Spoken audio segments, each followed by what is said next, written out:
Elaine Harding, welcome to my blog.stampwithelaine.com and welcome to this Fun Fridays project. I've taken my inspiration from the new release Sale-a-bration brochure. There are some new products and I'm going to look at the Springtime Foil Specialty Designer Series paper. There are 12 sheets in the pack, 4 designs with 3 each of each design. So there's this one, this is a gold and silver foil, this is just a plain striped silver foil, and this is a sort of rose gold foil with a spotty pattern and a floral one. Today I'm going back to an old favourite, which is the mini treat bag thinlet dies, which you can find on page 212 of the annual catalogue. Of course you need the Big Shot to die cut the mini treat bag. Now this is really tight, so when you place it on your shot platform, make sure that it's within the cutting plates. See how tight that is? Otherwise you will damage your die. There's a tip on cutting this particular pattern. Your cardstock this way.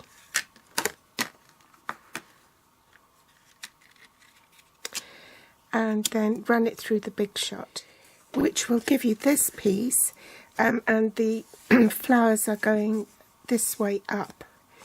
So when you come to cutting the other piece, you need to make sure you're orienting your cardstock in the same way, but this time you need a piece that goes on this side.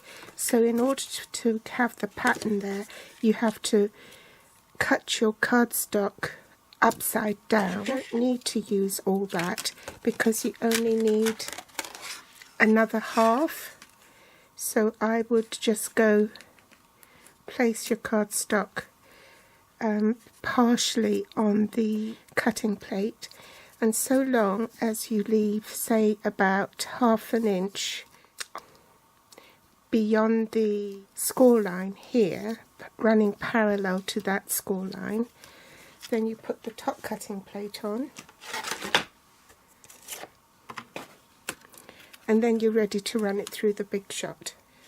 So you can learn from my mistake, because obviously when I cut it with my cardstock this way up, I placed the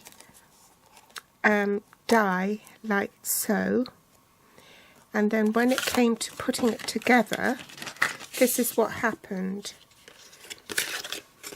The flap was in the wrong position, and it would have gone on the same side as this. But if you flip your card over and cut it like so, then you will get a piece like this, and this will fit on the back of that. So now we need to assemble it, and you just cut this side off, put tear and tape on this tab, cut off the excess if you want, and trim it down. Make sure the pinked edge is at the top, marry those 2 lines together. Tear and tape on this side.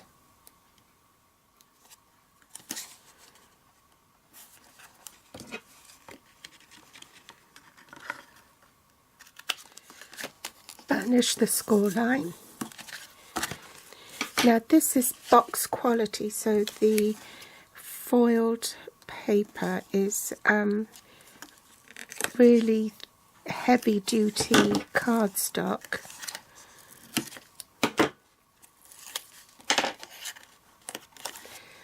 So put the flap up and put the right side over first, and then you can remove the backing tape on this bit, and you want to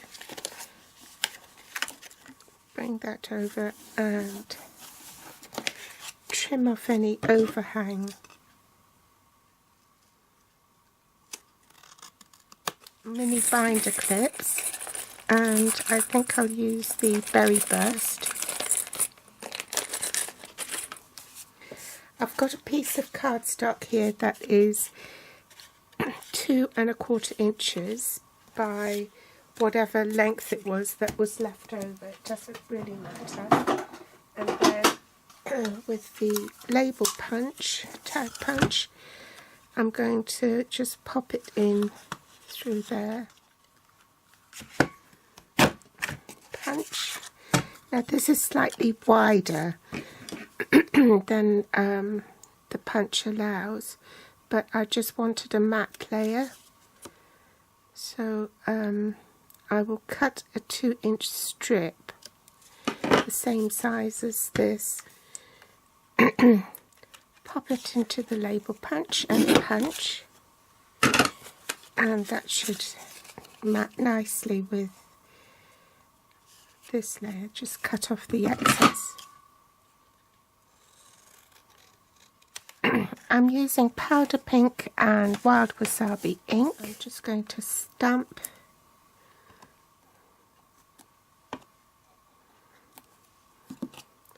a couple of flowers there.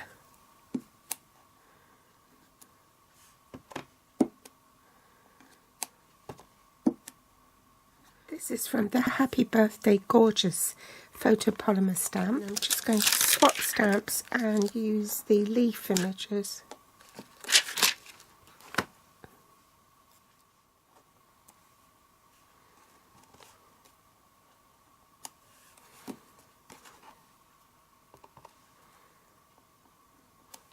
I'm going to curl that a little bit. Just a bit of Tombow glue on the top there.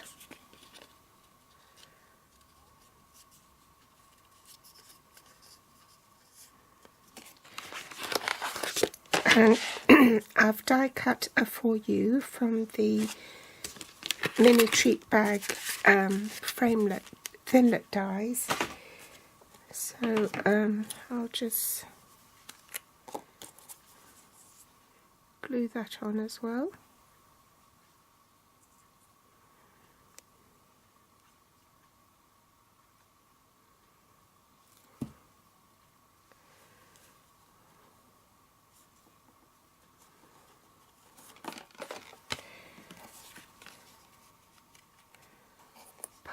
Pop that on the bag.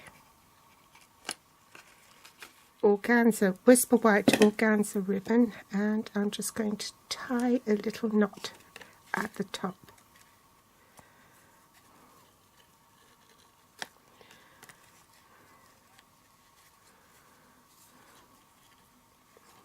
Oh, I could do a bow even.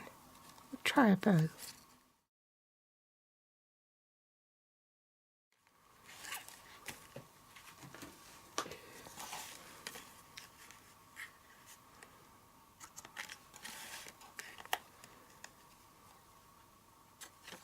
I added a glimmer enamel dot because that looked a bit bare. So that is the mini treat bag finished using the Springtime Foils papers, which is a free Sale-a-bration choice with a £45 spend excluding shipping and handling. I also made this card to go with it using the Springtime Foils. I used the Lots of Label framelit dies and fussy cut one of the flowers and painted it with Stampin' blends, and then there's this copper foil metallic thread, and that just makes a nice all-round gift. I hope you've enjoyed today's project. If you like it, do give me a thumbs up, subscribe or share on Facebook, and my grateful thanks if you do. If you're watching from YouTube, you'll find the list of supplies I use below this video in the Show More section with direct links to my online store. They'll also be listed on my blog here at blog.stampwithelaine.com.